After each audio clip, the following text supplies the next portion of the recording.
Miguel, tout sur le Congo en anglais.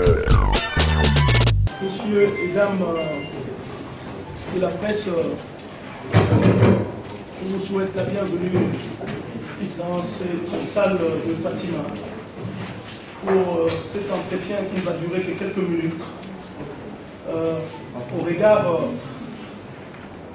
des informations que nous allons devoir vous livrer. Si la parole est d'argent, le silence est d'or. Jusqu'aujourd'hui,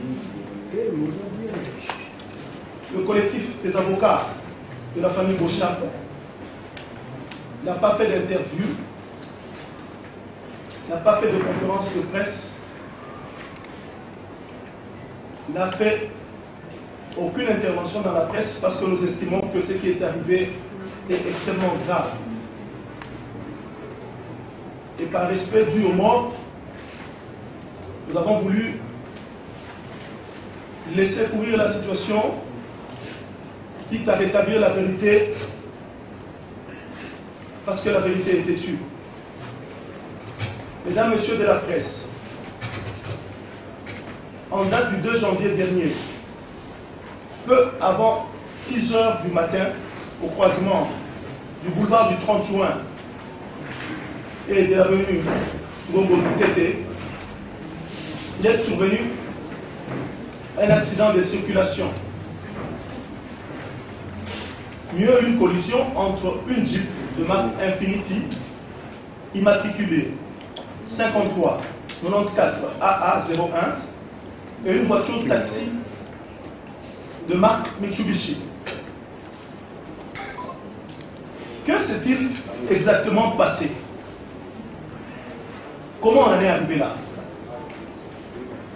Eh bien, pour ceux qui ne le savent pas, la Jeep Infiniti roulait sous le boulevard du 30 juin en direction de Kitambo Magasin, avec à son bord un chauffeur et 6 autres passagers, parmi lesquels se trouvait le fils du président de l'Assemblée nationale, l'honorable Évariste Beauchamp.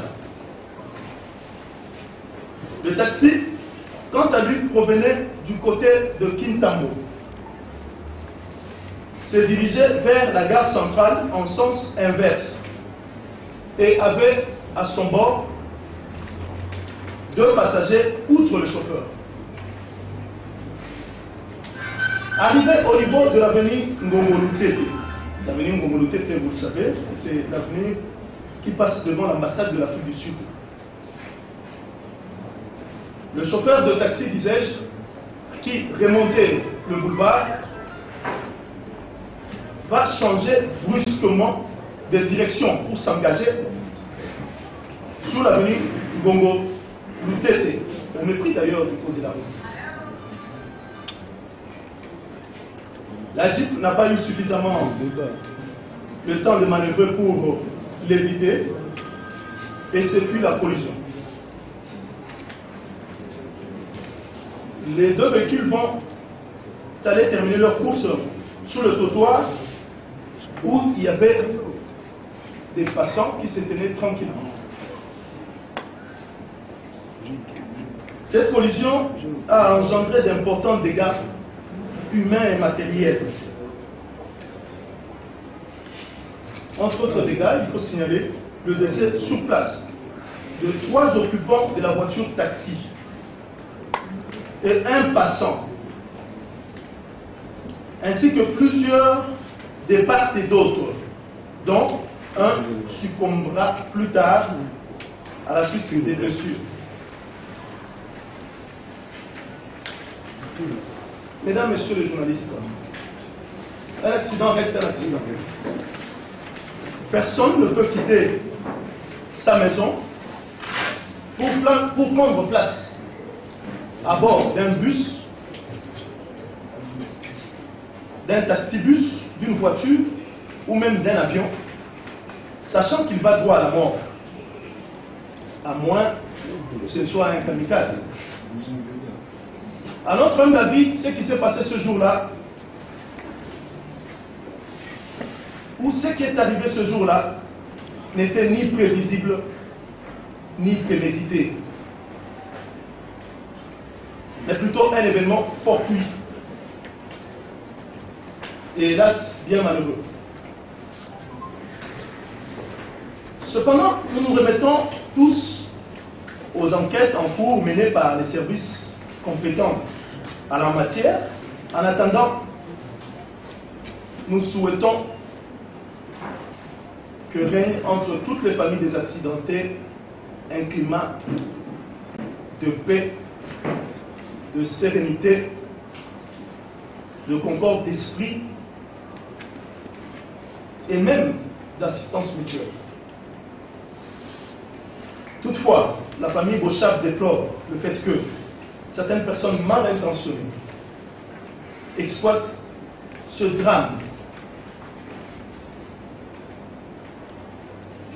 qui l'a frappé et qui a aussi frappé les autres familles accidentées en répandant des fausses rumeurs, en diffusant des messages d'intoxication, en cultivant la haine et poussant ainsi les Congolais d'ici et d'ailleurs à la vendetta. Et donc, la famille Bochab les invite à un peu plus d'humanisme et à ne s'en tenir qu'à la stricte vérité.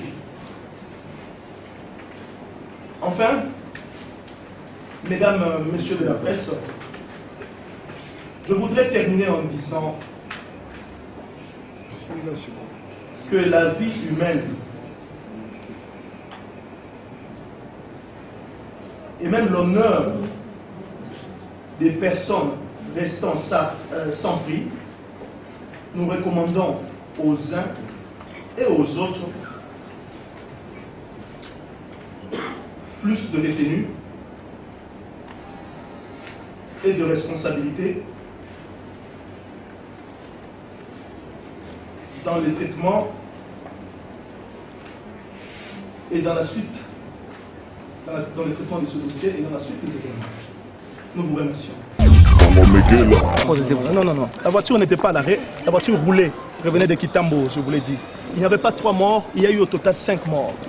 Je le confirme et j'ai dit que ce qui est arrivé, c'est un accident, purement et simplement un accident. Alors, pourquoi ne pas penser à arranger les passations un peu pacifiques que plutôt regarder le langage de voix? C'est ce que j'ai dit tantôt. J'ai dit que la famille était profondément touchée par ce qui s'est passé et nous compatissons à ce drame-là. La famille Bochab ne se reproche de rien. Pourquoi avoir donné $2000 à une des familles des victimes? Je crois que vous avez des sources d'informations que je n'ai pas, mais si cela devait arriver, je crois qu'il appartient à ceux qui ont eu l'argent de dire ils ont eu ça dans quel cadre. Le président de l'Assemblée nationale, c'est quelqu'un de bien. Il peut décider d'assister une famille de Congolais qui est en détresse et je crois que ce ne serait que logique. Vous ne craignez pas que son statut, sa position au plan politique influe sur les enquêtes en cours? Non. Le président Bochab n'était pas dans ce véhicule-là. Il n'était pas là. Mais le fils qui était le sien? Il n'était pas au volant. Son fils était un passager comme tous les autres. Il est victime de l'accident aussi. Est-ce qu'un chauffeur a été entendu dans cette affaire? Le chauffeur, bien sûr. Bien sûr. Mais le chauffeur a été entendu, mais les avocats de la partie adverse disent que l'enquête piétine alors que vous dites que l'enquête est en cours. Est-ce que l'OPJ a pu... Il ne faudrait pas que ça devienne de la polémique. Hein. Nous sommes conscients qu'il y a eu accident. Nous avons été meurtris aussi, dans la mesure où les membres de la famille Bochab étaient 7. Il y avait 7 personnes dans leur jeep. Je crois qu'il ne faut pas donner des connotations ou des tournures politiques à cet événement malheureux. Tout ce que je peux vous dire pour l'instant, que ce qui s'est passé, c'est un accident. Tout sur le Congo, on a un clair.